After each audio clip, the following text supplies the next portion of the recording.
When I got out of the rehab clinic, my fiancé's sister had erased my entire life.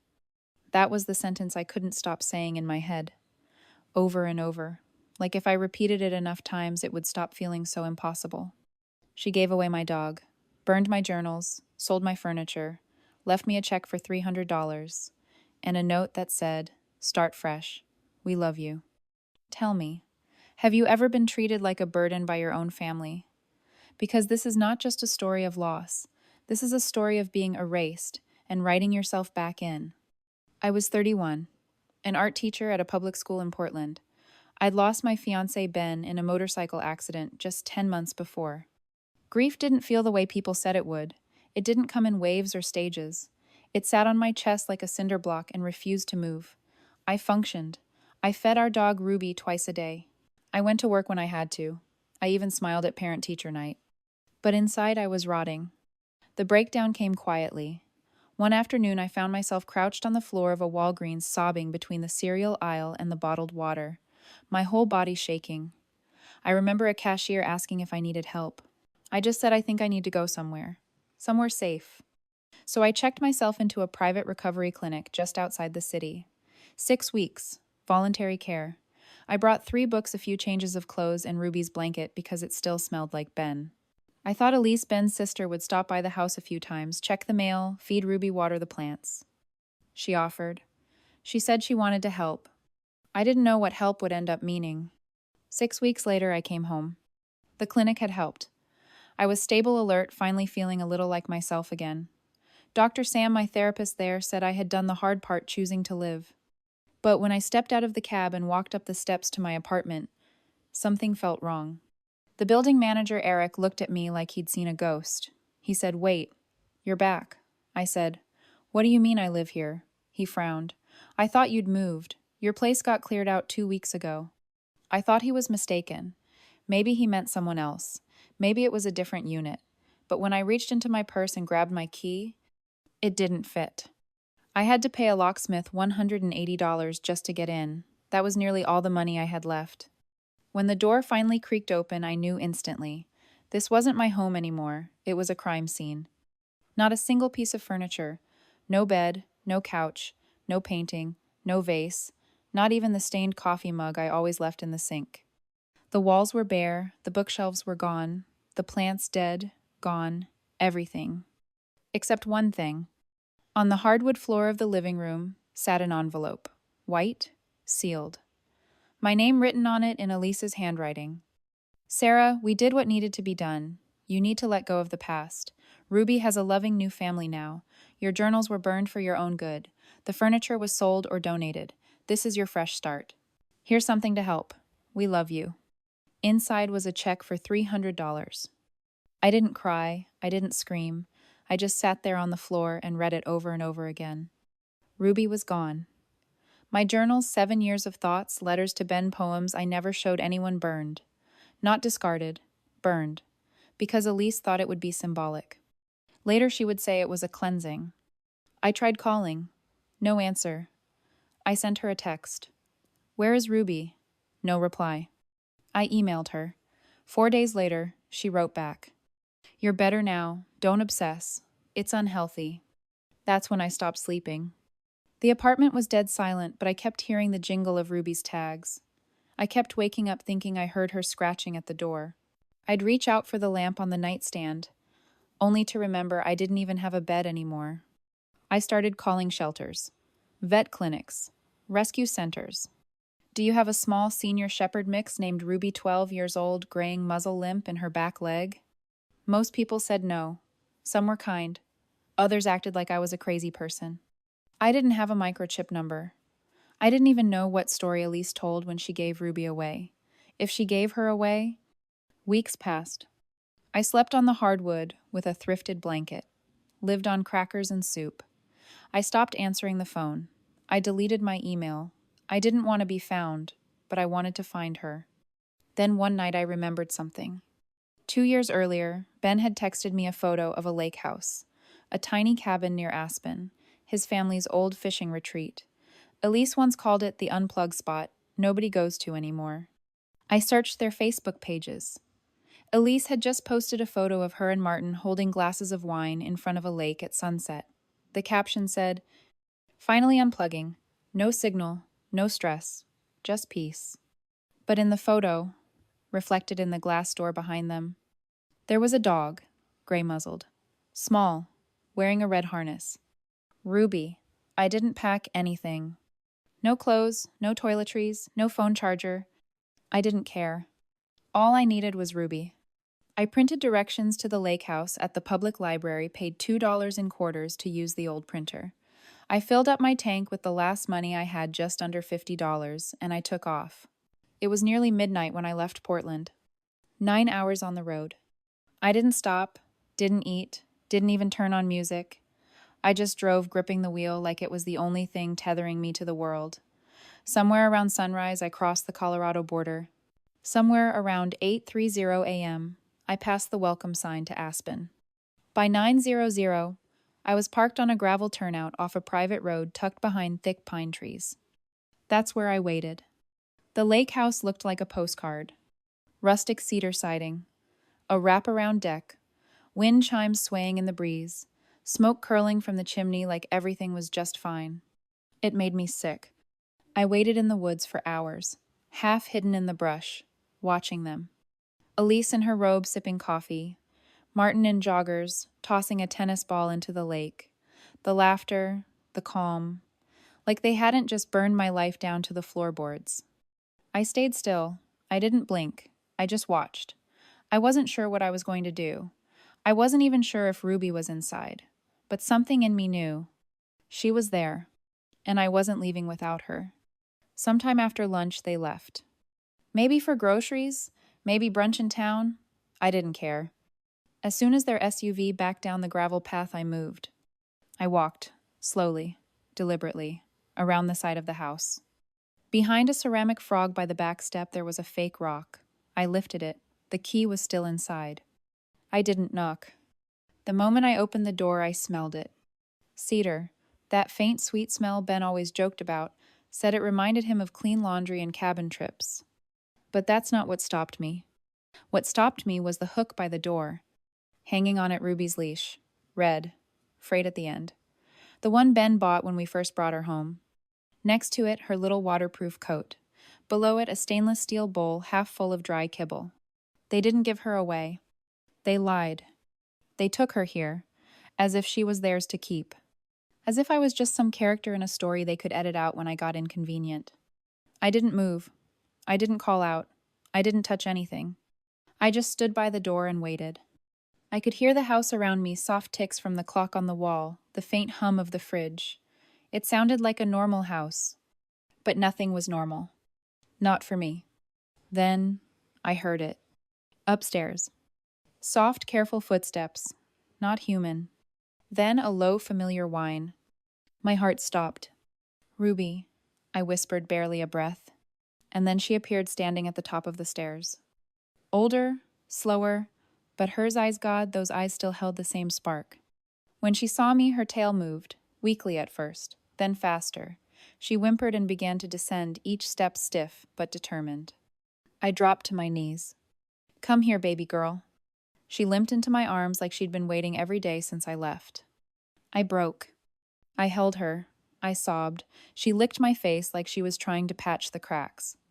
We stayed there in the hallway for what felt like a lifetime. Just the two of us. I wanted to leave right away, but I didn't know when Elise and Martin would return. I wasn't safe yet, and I wasn't done. I grabbed Ruby's leash, clipped it on, and we slipped out the back. Back into the woods. We sat behind the same brush line I'd hidden in all morning. Ruby curled beside me like she used to, her body warm against mine, breath steady. I fed her the only food I had, a granola bar I broke into little pieces. She didn't care. She just wanted to be near me. After about an hour, I saw headlights. Their car pulled up the drive. Doors slammed. Then silence. Then a scream. "Elise," I muttered under my breath. She burst out onto the porch, wild-eyed, mouth moving, but the sound didn't carry. "Ruby," she shouted. "Ruby, come here, baby." Martin followed, barking something I couldn't hear. Panic, confusion, desperation. That made me angrier than anything. They weren't scared before. They weren't scared when they burned my journals or gave away my life like thrift store junk. But now they were afraid, because they lost something that wasn't theirs. Good. They went back inside. That's when I stood. I stepped out of the brush, walked into the clearing, just far enough into the porch light that they'd see me. Elise was at the window. Our eyes met. She froze. Didn't come outside. But Martin did. He opened the door, stepped halfway out, and crossed his arms. His face was blank, cold. "We should talk," he said. I didn't move. I just lifted Ruby's leash, held it up in the air, and said calmly, "She's mine." He didn't argue. No one did. They just stood there and watched me walk away, Ruby, limping at my side. I drove to a roadside motel 2 towns over, paid cash for 2 nights. That night, I didn't sleep. Ruby curled up in my lap, breathing softly. But I sat awake on the floor, staring at the wall, heart pounding, because it wasn't over. I got her back. But they didn't suffer. Not like I did. They tried to erase me. Now it was time to erase their story. The next morning, I took Ruby to a vet in town. It wasn't urgent, just something in me needed to know she was okay. Needed a professional to put hands on her and say, "She's still yours."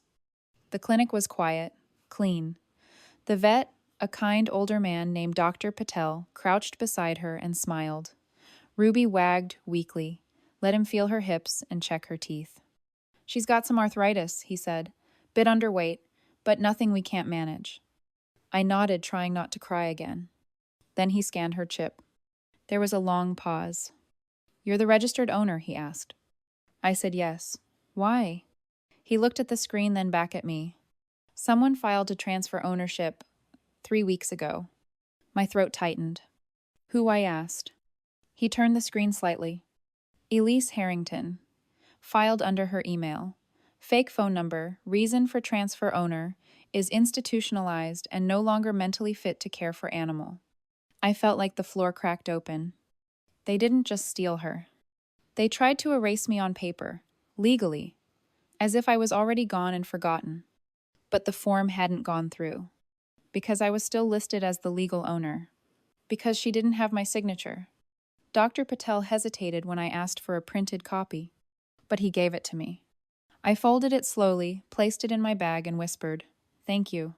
That was the moment everything changed. I was no longer grieving. I was documenting. I didn't cry when I left the clinic. I didn't scream. I drove back to the motel, sat down on the floor beside Ruby, and opened my laptop. And I began building a case. I started with the police. I didn't try to press charges, not yet. I just filed a report. I explained the unauthorized entry into my apartment, the missing items, the forged lease cancellation, the dog. I brought the paperwork from the vet. I told them I'd been in a mental health facility when my in-laws removed everything I owned, without consent, while I was under legal care. The officer, a young woman named Sanders, took notes. She didn't promise anything, but she listened. Then I called my old landlord. Turns out my lease had been terminated while I was still hospitalized. Paid in cash. Signature. Forged. They told the building I had moved to Canada indefinitely.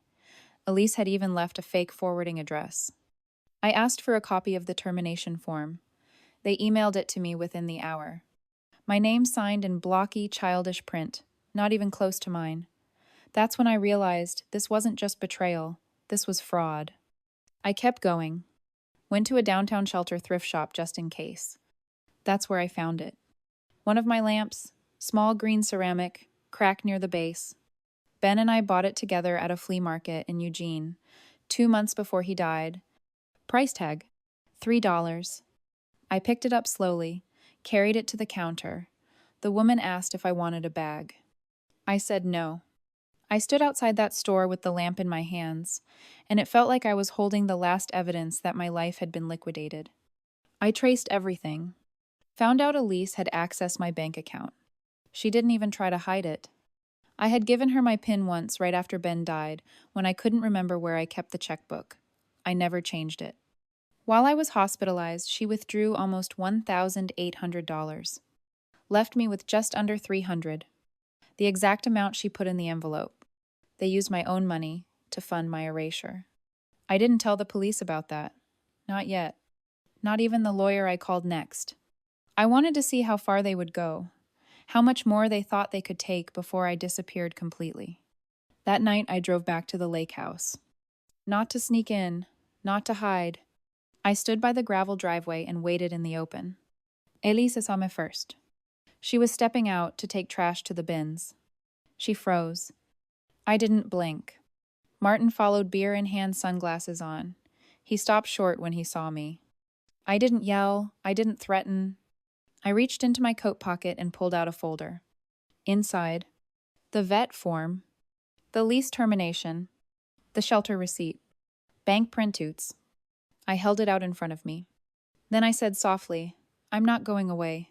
And I'm not done." They didn't say a word. They didn't even try to deny it. They just stood there, silenced, exposed. And that was when I knew. They thought they could write me out of my own life. Now I was going to rewrite theirs. That night I made a list.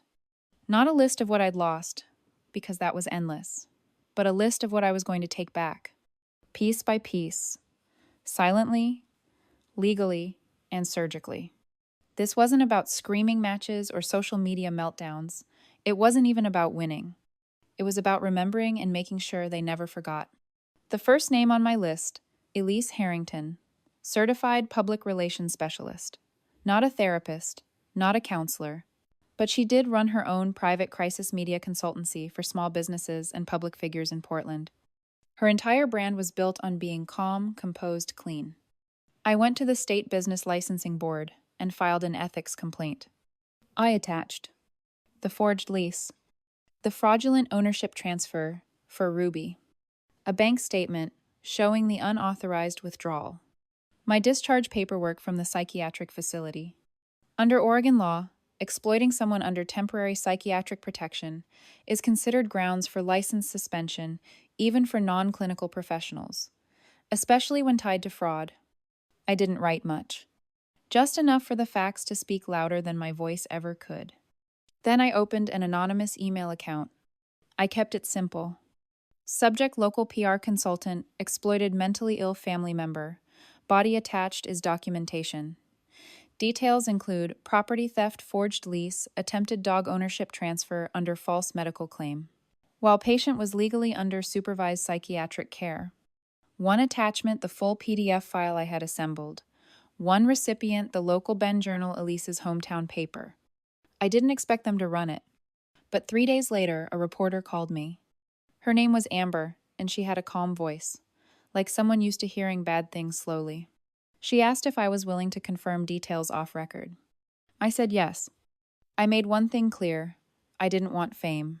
I didn't want a takedown story. I wanted the truth documented. Amber asked for receipts. I gave her everything. 2 weeks later it ran. Crisis PR consultant. Accused of exploiting mentally unfit family member, allegations of forgery, theft, and attempted identity transfer emerge. My name wasn't in the story, but hers was. And everyone in her circle knew who the hospitalized woman was. Elise called me that same night. For the first time since everything began, she didn't shout, didn't apologize. She just said, "Why are you doing this?" I didn't answer. I just hung up, because she already knew. Next, I called Rachel, my old college friend, who'd become a civil litigation attorney. We hadn't talked in a year, not since Ben's funeral. She picked up on the second ring.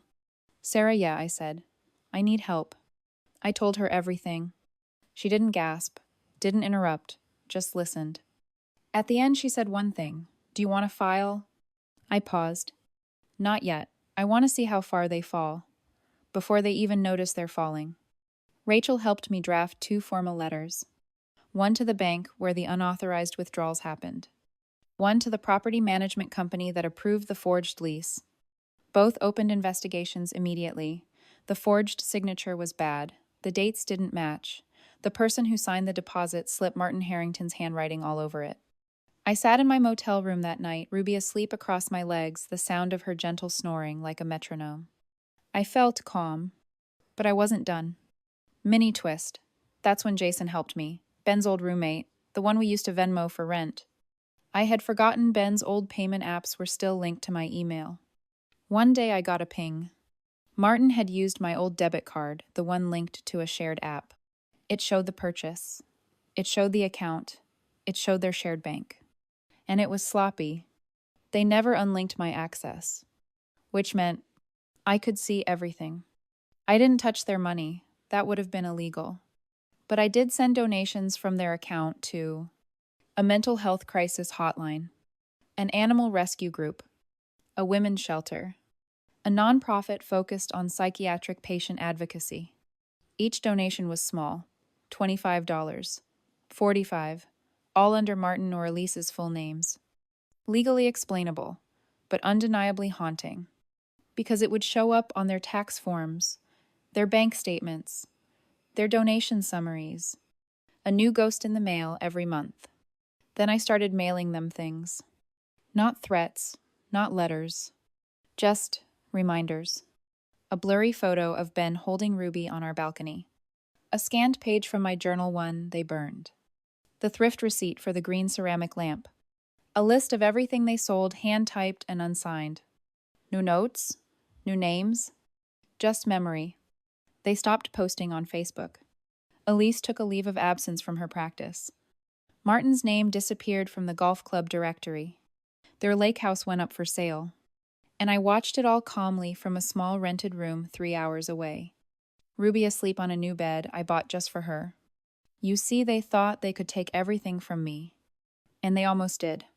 But I learned something in that motel room. You don't have to scream to shatter someone.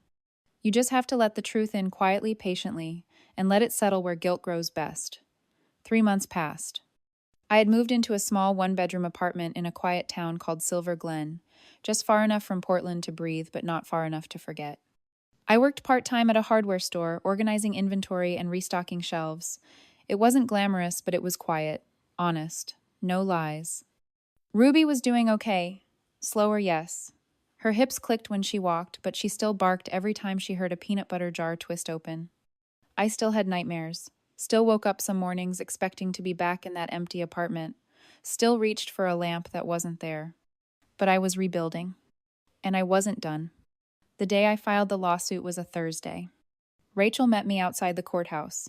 I had my documents neatly organized in a manila folder, 37 pieces of evidence.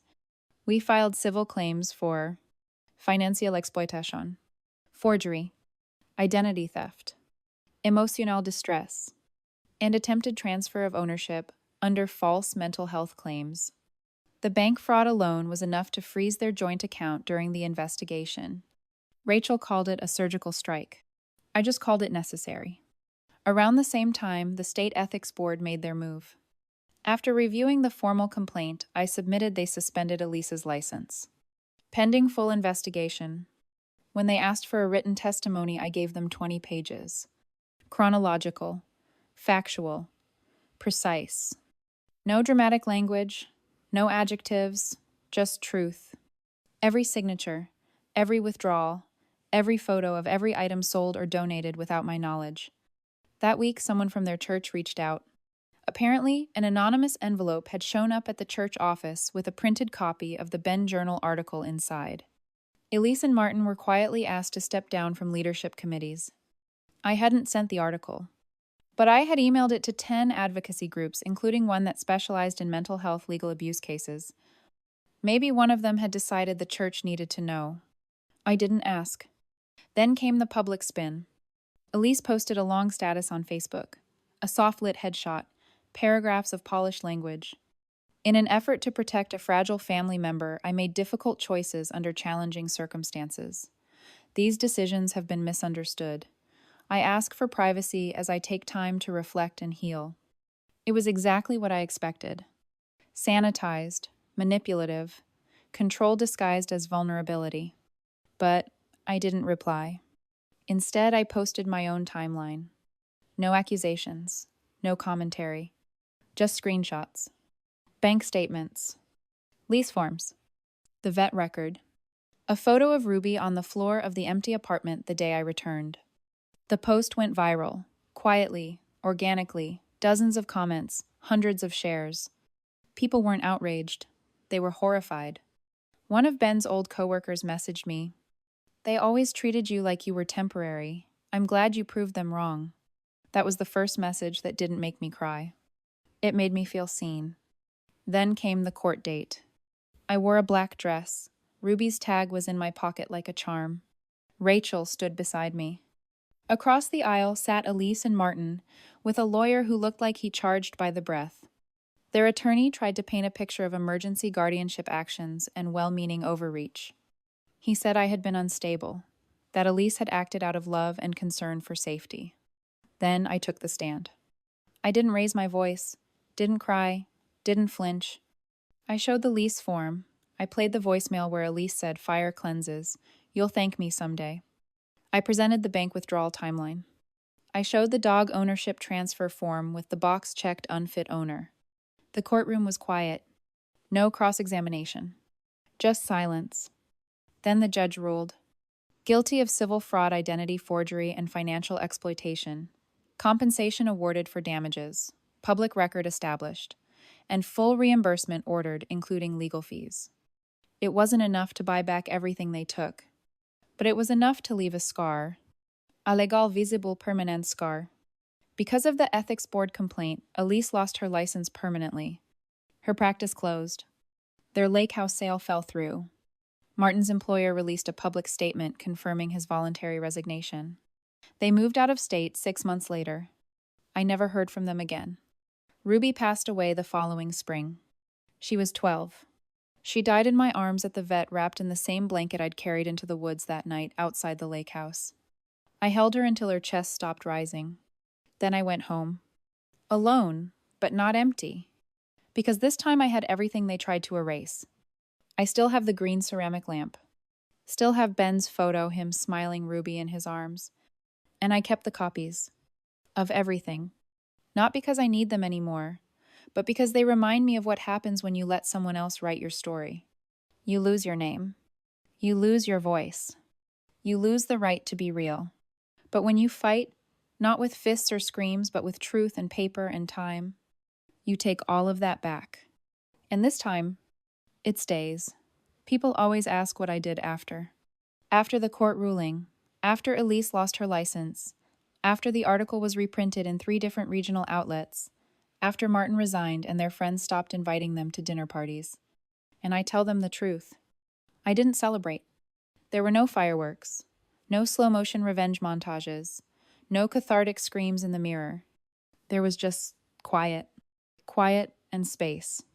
The kind of space you don't realize you've been missing until it wraps around you like sunlight.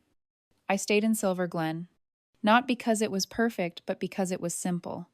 I found a part-time job at the public library. I shelved books, repaired broken spines with tape and care. I got to know the regulars, retirees with crossword obsessions, teenagers hiding from gym class. A woman named Joan who came in every Friday and only checked out gardening books. I made exactly 2 friends. Tanya, the night shift pharmacist, who fed stray cats behind her apartment building. And Miguel, a carpenter who made benches out of broken furniture and taught me how to sand wood without splinters. We never talked about where we came from, and that somehow made it easier to stay. Ruby passed 6 months after the court date. She was calm that morning, her head on my knee-tail, thumping weakly against the blanket. The vet whispered, "Whenever you're ready." And I held her until the very end. No panic, no fight, just love. And when she was gone, I stayed sitting there in the small, quiet room for almost an hour. Not because I didn't know what to do next, but because for the first time in 2 years, there wasn't anything left to lose. I kept her collar. It hangs by the door in my new place, this little cottage with green shutters and a back porch big enough for a chair and a mug of tea. Every morning I touch the tag before I leave the house. Not because I'm stuck in grief, but because some memories deserve to stay. Sometimes I write. Not journals exactly, just scraps. Postcards to myself, sticky notes on the fridge that say things like, "You are not invisible. You have already survived worse. No one gets to throw you away." I started mailing some of them. Not to people I know, just people. Addresses I find in library donation forms, names I see in the obituaries, names that sound like they might need to hear something kind, something stubborn, something still alive. Some come back returned to sender. Some don't. That's okay. Not every truth needs an audience. Some are just meant to exist. I never spoke to Elise again. She tried once, a postcard from wherever they moved. No return address, just 4 words. We didn't mean to. I didn't respond. Because she meant to.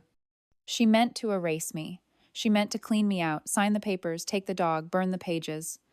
She didn't mean for me to come back. And that's the difference. You see, revenge isn't always about fire. It isn't loud. It isn't cinematic. It doesn't come with a villain begging for mercy in the 3rd act. Sometimes revenge looks like keeping the photo they threw away, living in peace just to prove you deserve it, writing your name on something that cannot be deleted. And for me, it looked like standing in court with a folder full of truth and saying, "They tried to erase me, but I'm still here." Mini hook ketok. A few months ago, I got a message from a stranger. Her name was Darla. She said she'd read the article, that she recognized herself in my story. Her sister had taken over her estate during a mental health break, sold off everything, told people she'd moved abroad. No one questioned it. She said she thought she was alone, until she saw my screenshots, until she read the timeline I posted, until she saw someone refuse to disappear. So I told her what I wish someone had told me. They don't get to be the authors of your grief. They don't get to decide when your story ends. You're allowed to start again even if all you have is a page of ash. I still remember the first night I came back from the lakehouse. I sat in that motel room with Ruby asleep beside me, staring at the ceiling like it could give me answers. I kept whispering, "Is this real? Am I really back?" And now every morning when I make coffee and feed the birds on my porch, I know the answer. Yes, I'm back. But not as the version of me they destroyed. I'm the version that rebuilt herself in silence, that wrote her own ending, that walked away holding nothing but a green ceramic lamp and a dog who never forgot her. And somehow, that was enough. If someone tried to erase you, would you fight to stay? Would you rewrite your ending? Tell me, have you ever been treated like you were disposable by the people who claimed they loved you? Share your story below. And if you want more true stories of quiet revenge, resilience, and survival, subscribe now. Or send me your own, because we're not done telling them.